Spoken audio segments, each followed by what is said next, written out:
आतंकवाद और आतंकवादी से लड़ते हुए हमारे जिन बहादुर जवानों ने अपनी शहादत दी है,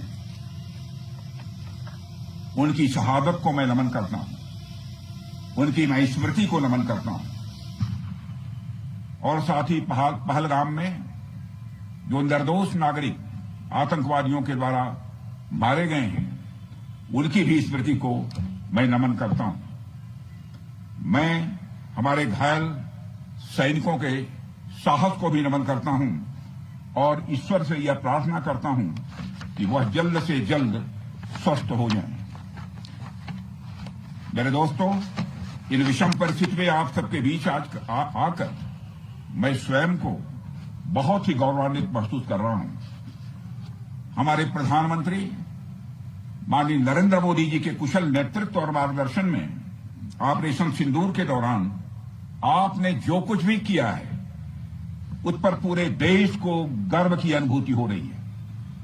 मैं अभी भले ही आपका रक्षा मंत्री हूं, लेकिन उससे पहले तो मैं भारत का एक नागरिक हूं। रक्षा मंत्री के साथ साथ मैं आज भारत के नागरिक के रूप में भी आप सबके प्रति आभार व्यक्त करने के लिए यहां मौजूद हूं। पहलगाम हमले के बाद हमारे जम्मू कश्मीर की जनता ने पूरी एकजुटता के साथ और पाकिस्तान और साथ ही साथ आतंकवादियों के प्रति जिस प्रकार से अपने गुस्से का इजहार किया है, मैं जम्मू कश्मीर की जनता का भी अभिनंदन करता हूं। मेरे साथियों, आपकी उस ऊर्जा को महसूस करने आया हूं जिसने दुश्मनों को नष्ट नाबूद कर दिया है। आपने जिस तरीके से सीमा के उस पार पाकिस्तान की चौकियों और बंकरों को आपने ध्वस्त किया, दुश्मन मैं समझता हूं उसे कभी भूल नहीं सकता। आपने देखा होगा कि आमतौर पर लोग जोश में होश खो देते हैं, लेकिन आपने जोश भी रखा, होश भी रखा और सूझबूझ के साथ दुश्मनों के ठिकानों को आपने बर्बाद किया। आज मैं यहां रक्षा मंत्री के साथ साथ एक मैसेंजर के रूप में भी आप सबके सामने मौजूद हूं। पूरे देश की शुभकामनाएं, उनकी प्रार्थनाएं और उनकी कृतज्ञता को लेकर आप सबके बीच यहां मैं मौजूद हूं। एक तरह से आप समझिए कि मैं एक डाकिया बनकर आपके बीच आया हूं और देशवासियों का संदेश लाया हूं। संदेश यह है कि हमें हमारी सेनाओं पर गर्व है। साथियों, ऑपरेशन सिंदूर सिर्फ एक ऑपरेशन का नाम भर नहीं है, बल्कि यह एक हमारी प्रतिबद्धता है, यह हमारा एक कमिटमेंट है। एक ऐसी प्रतिबद्धता जिसमें भारत ने दिखा दिया कि हम सिर्फ डिफेंस नहीं करते हैं, जब वक्त आता है तो हम कठोर निर्णय भी लेते हैं और कठोर कार्रवाई भी करते हैं। यह ऑपरेशन उस एक एक जवान की आंखों में देखा गया सपना था कि हर आतंकी ठिकाना, चाहे वह घाटियों में छुपा हो या बंकरों में दबा हो, हम वहां पहुंचेंगे और दुश्मन की छाती चीरकर हम उन आतंकी ठिकानों को खत्म करके ही हम वापस लौटेंगे। मेरे साथियों, ऑपरेशन सिंदूर आतंकवाद के खिलाफ भारत द्वारा चलाई गई अब तक के इतिहास की मैं मानता हूं यह सबसे बड़ी कार्रवाई है। 35-40 वर्षों से भारत सरहद पार से चलाए जा रही आतंकवाद का सामना कर रहा है। आज भारत ने पूरी दुनिया को यह साफ कर दिया है, यह स्पष्ट कर दिया है कि आतंकवाद के खिलाफ हम किसी भी हद तक जा सकते हैं। साथियों, आतंकवादियों ने पहलगाम में आतंकवादी घटना को अंजाम देकर भारत के मस्तक पर चोट पहुंचाने की कोशिश की है। भारत की सामाजिक एकता को तोड़ने का भी प्रयास किया गया है। उन्होंने भारत के माथे पर वार किया, हमने उनकी छाती पर वार किया है और छाती पर घाव किया है। पाकिस्तान के जख्मों का इलाज इसी बात में है कि वो भारत विरोधी और आतंकवादी संगठनों को पनाह देना बंद करे और अपनी जमीन का इस्तेमाल भारत के खिलाफ किसी भी सूरत में न होने दे। साथियों, आपको याद होगा कि लगभग 21 साल पहले स्वर्गीय अटल बिहारी वाजपेयी जी के सामने इसी पाकिस्तान ने इस्लामाबाद में डिक्लेरेशन किया था कि अब उनकी धरती से आतंकवाद एक्सपोर्ट नहीं किया जाएगा। मगर पाकिस्तान ने भारत को धोखा दिया है, पाकिस्तान ने भारत को छला है और आज भी वह धोखा दे रहा है। इसका खामियाजा अब उसको भारी कीमत करके भुगतना पड़ा है और यह कीमत यदि आतंकवादी वारदातें चलती रही तो लगातार यह बढ़ने ही वाली है। हमारे प्रधानमंत्री श्री नरेंद्र मोदी जी ने दो टूक शब्दों में आतंकवाद के खिलाफ भारत की नीति को रीडिफाइन कर दिया है, इसे परिभाषित कर दिया है, जो यह कहती है कि हिंदुस्तान की सरजमी पर किया गया कोई भी आतंकी हमला एक एक्ट ऑफ वार माना जाएगा। दोनों देशों में जो अंडरस्टैंडिंग बनी है फिलहाल वह इसी बात को लेकर है कि सरहद पार से कोई बेजा हरकत अब नहीं की जाएगी। अगर की गई तो बात निकलेगी तो बहुत दूर तक जाएगी। साथ ही हमारे प्रधानमंत्री ने यह भी साफ कर दिया है, आतंक और बातचीत कदापि एक साथ नहीं चलेंगे और अगर बात होगी तो आतंकवाद पर होगी और पाक ऑक्युपाइड कश्मीर पर ही होगी। साथियों, ऑपरेशन सिंदूर की कामयाबी ने पाकिस्तान में छिपे आतंकी संगठनों और उनके आकाओं को भी यह साफ बता दिया है कि वे कहीं भी अपने आप को महफूज और सुरक्षित न समझें। अब वे हमारे बहादुर भारतीय सेनाओं के निशाने पर हैं। दुनिया जानती है हमारी सेनाओं का निशाना अचूक है और वो जब वो निशाना लगाते हैं तो गिनती करने का काम वह दुश्मनों पर छोड़ देते हैं। साथियों, आज आतंकवाद के खिलाफ भारत की प्रतिज्ञा कितनी कठोर है इसका पता इसी बात से चलता है कि हमने उनके न्यूक्लियर ब्लैकमेल की भी परवाह नहीं की है। पूरी दुनिया ने देखा है कि कैसे गैर जिम्मेदाराना तरीके से पाकिस्तान द्वारा भारत को अनेक बार एटमी धमकियां दी गई हैं।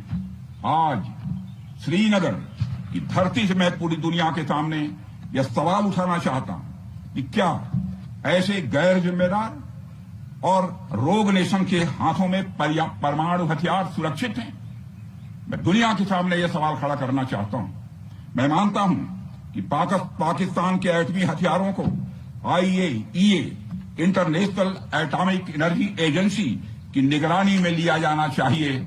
मैं ये कहना चाहूंगा और साफ तौर पर कहना चाहूंगा। साथियों, हमारी सेनाओं हमारी सीमाओं पर अपनी मातृभूमि की रक्षा के लिए जिस तरह से आप सभी बिना रुके बिना थके दिन रात लगे रहते हैं वह अपने आप में अद्भुत है और अद्वितीय भी है। आपकी यही बातें हम सब भारतीयों के लिए मार्गदर्शक का कार्य करती हैं। यही कारण है कि मैं हमेशा आपसे मिलने के लिए उत्साहित रहता हूं ताकि आपके अंदर की ऊर्जा से हम सब भी कुछ प्रेरणा ले सकें। साथियों, आतंकियों ने पहलगाम में धर्म पूछकर हमारे निर्दोष लोगों को मारा। उसके बाद आपने जो जवाब दिया उसे पूरी दुनिया ने देखा है। उन्होंने यह नहीं सोचा कि आम नागरिकों ने उनका क्या बिगाड़ा है, उन्होंने ऐसा क्या किया है कि उन्हें मार दिया जाए। पर मैं यह कहना चाहूंगा, आतंकियों ने भारतीयों को धर्म पूछकर देखकर मारा, धर्म पूछकर मारा, तो हमने आतंकियों को उनका कर्म देखकर मारा है। उन्होंने धर्म देखकर बेगुनाहों की जान ली, यह पाकिस्तान का कर्म था। हमने कर्म देखकर उनका खात्मा किया, यह हमारा भारतीय धर्म है। एक रक्षा मंत्री के रूप में मुझे आप सबको बेहद नजदीक से वर्षों से जानने का और समझने का अवसर मिला है। मैं आपके साहस और पराक्रम को तो जानता ही हूं, साथ ही साथ पहलगाम जैसी घटना के प्रति आपके गुस्से को भी मैं अच्छी तरह जानता हूं। साथियों, मुझे पता है कि पहलगाम के बाद आपके अंदर गुस्सा था, पूरे देश के अंदर गुस्सा था। मुझे पता है कैसा महसूस होता है जब धमनियों में बह रहा रक्त बेकाबू होने लगे, और मुझे इस बात की खुशी भी है कि आपने अपने गुस्से को सही दिशा देते हुए बड़ी बहादुरी और सूझबूझ के साथ पहलगाम का बदला लिया है। रही बात पाकिस्तान की, तो उसकी बात ही क्या करूं आपसे। वह देश तो मांगते मांगते अपनी जहालत से एक ऐसी हालात में आ गया है कि उसके बारे में यह भी कहा जा सकता है कि पाकिस्तान जहां भी खड़ा होता है वहीं से मांगने वालों की लाइन प्रारंभ हो जाती है। अभी आपने सुना ही होगा कैसे वह फिर एक बार इंटरनेशनल मॉनेटरी फंड IMF के पास कर्ज मांगने गया। वहीं दूसरी तरफ हमारा देश है कि हम आज उन देशों की श्रेणी में आते हैं जो IMF को फंड देते हैं ताकि IMF गरीब देशों को कर्ज दे सके। ऐसी स्थिति में हमारा यह भारत है। रामचरितमानस में स्वामी तुलसीदास जी ने लिखा है, जहां सुमतितः संपत्ति नाना, जहां कुमतितः विपत्ति निदाना। यानी जहां सुमति होती है, अच्छी नीतियां होती हैं, वहां सुख और समृद्धि होती है, और जहां कुमति होती है, बुरी मति होती है, केवल दूसरों के हित की भावना होती है, वहां तरह तरह की विपत्तियां स्वाभाविक रूप से आती ही हैं। पाकिस्तान जिसका जीता जागता यह उदाहरण है। साथियों, भारत के बारे में पूरी दुनिया यह बात जानती है कि हमने हमेशा शांति को प्राथमिकता दी है। हम आमतौर पर युद्ध के समर्थक कभी नहीं रहे, लेकिन स्थितियां जब इतनी विकट हो जाएं, जब देश की संप्रभुता पर आक्रमण होने लगे, तो जवाब देना यह आवश्यक हो जाता है। राष्ट्र कवि रामधारी सिंह दिनकर जी की पंक्तियां आपके सामने रखना चाहूंगा। रुग्ण होना चाहता कोई नहीं, रुग्ण होना चाहता कोई नहीं, रोग लेकिन आ गया जब पास हो तिक्त औषधि, कड़वी औषधि। तिक्त औषधि के सिवा उपचार क्या, शमित होगा वह नहीं मिष्ठान्न से। यानी कोई बीमारी अगर लग जाए तो वह मिठाई से दूर नहीं होती है, उसके लिए कड़वी दवा ही काम करती है। इसलिए आतंकवाद जैसे रोग के लिए भी ऑपरेशन सिंदूर जैसी दवा की बड़ी जरूरत हो गई थी।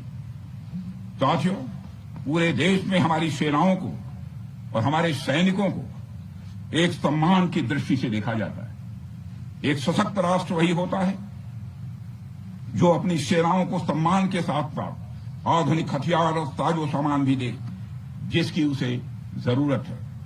मुझे गर्व है कि आज प्रधानमंत्री जी के नेतृत्व में सरकार हमारी सेनाओं के लिए यह सब सारा काम कर रही है। हमने यह सुनिश्चित किया है कि हमारी सेनाएं हर परिस्थिति के लिए तैयार रहें। और मैं यहां पर army chief general Upendra Dwivedi ji को भी बधाई देना चाहता हूं, क्योंकि बार बार मेरी चर्चा होती रही है और बार बार मैं यह पूछता हूं कि जो भी आवश्यकताएं हैं उन आवश्यकताओं को पूरा करने के लिए हम पूरी तरह से तैयार हैं। और इसलिए इसके लिए हम वर्ल्ड क्लास बेहतरीन गुणवत्ता वाले साजो सामान अपनी सेनाओं को देने की कोशिश कर रहे हैं। आज आधुनिक राइफल्स, मिसाइल डिफेंस शील्ड और ड्रोन्स जैसी नई पीढ़ी के कई इक्विपमेंट को तेजी से भारत में ही बनाया जा रहा है। साथियों, इसके अलावा सीमावर्ती इलाकों में हमने जो काम किया है वो आप सब देख रहे होंगे। आज LAC और LOC पर भी कनेक्टिविटी है, वैसी पहले शायद कभी नहीं थी। हमने हर स्तर पर यह दिखाया है कि हमारी सरकार केवल युद्ध भूमि पर ही नहीं बल्कि व्यक्तिगत रूप से और पारिवारिक रूप के साथ अपने सेना के जवानों के साथ खड़ी है। साथियों, अंत में एक बार फिर आप सभी को आपके शौर्य और पराक्रम के लिए हृदय से हार्दिक बधाई देता हूं। मैं आपको यह आश्वासन देता हूं कि हमारे प्रधानमंत्री जी के नेतृत्व में देश की सरकार और देश की जनता हर कदम पर, हर स्थिति में आपके साथ कंधे से कंधा मिलाकर खड़ी है।